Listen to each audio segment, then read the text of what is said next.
Olá, o que temos aqui são dois objetos que, à primeira vista, parecem, banais. Duas cartas da Alemanha nazi.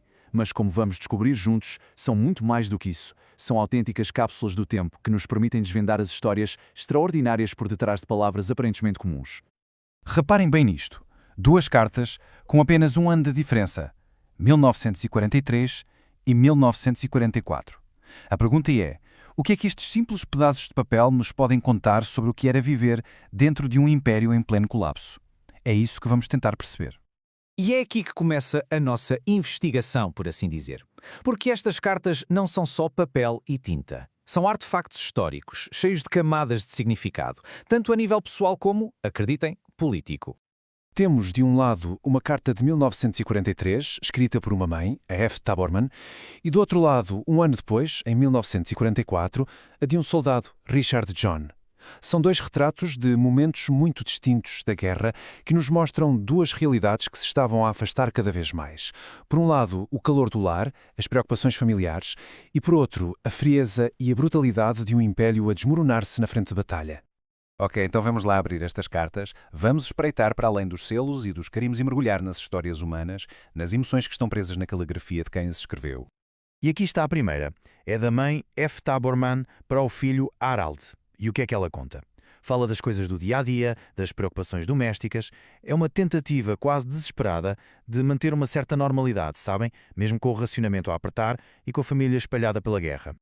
Esta carta é, no fundo, uma fotografia da vida civil da altura. A caligrafia, por exemplo, é no estilo tradicional Kurzschrift e fala-nos de rotinas do cotidiano. E isto é importante. Manter estas rotinas era por si só uma forma de luta silenciosa contra a pressão da guerra. Era a vida a insistir em continuar contra tudo e contra todos. E agora, saltamos um ano. Outubro de 1944. A segunda carta. O remetente é o soldado Richard Joney. E, bem, o tom muda completamente. Aqui a guerra já não é um pano de fundo. Está mesmo ali, na primeira linha. É imediata, é palpável. E esta citação é fundamental para percebermos o que se estava a passar. Cada linha era um gesto vital. O simples ato de pegar numa caneta e escrever tornou-se uma ferramenta de sobrevivência. Era a única maneira de manter uma ligação humana, de manter a sanidade no meio daquela destruição toda.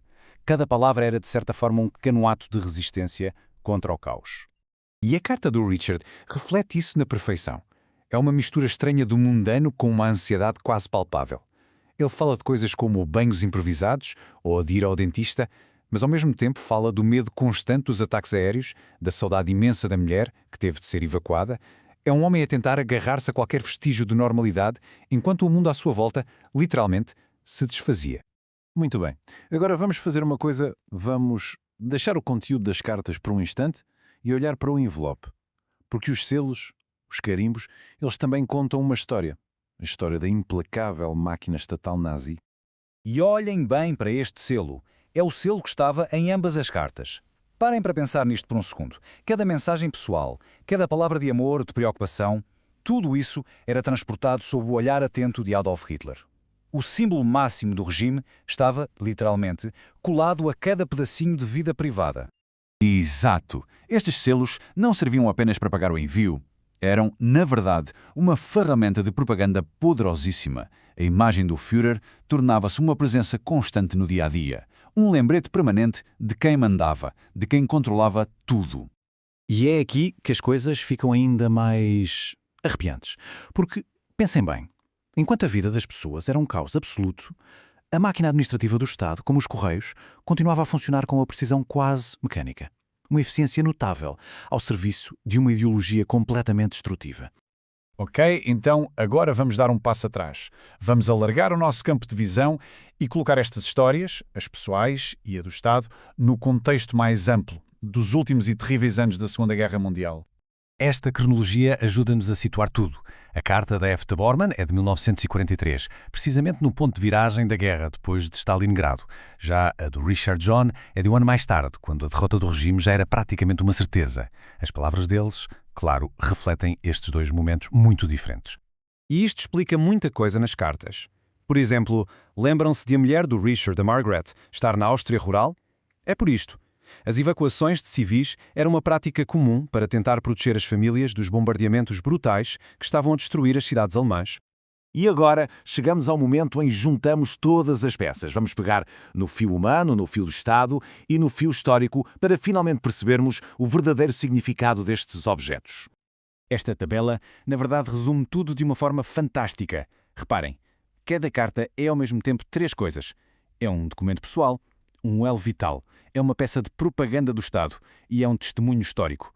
O conteúdo, a carta em si e até um simples selo contam estas três histórias, todas ao mesmo tempo. É incrível. No final de contas, a grande conclusão é esta. Num mundo em ruínas, o simples ato de escrever uma carta era um ato de resistência emocional. Eram estas pequenas coisas que mantinham a humanidade das pessoas viva, que as ligavam umas às outras contra a força esmagadora de um regime destrutivo. E para fecharmos, fica uma provocação para pensarmos. Nós hoje também deixamos rastros digitais por todo o lado, a toda hora.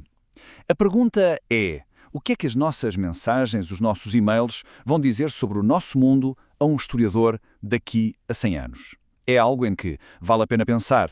Obrigado por terem acompanhado esta análise.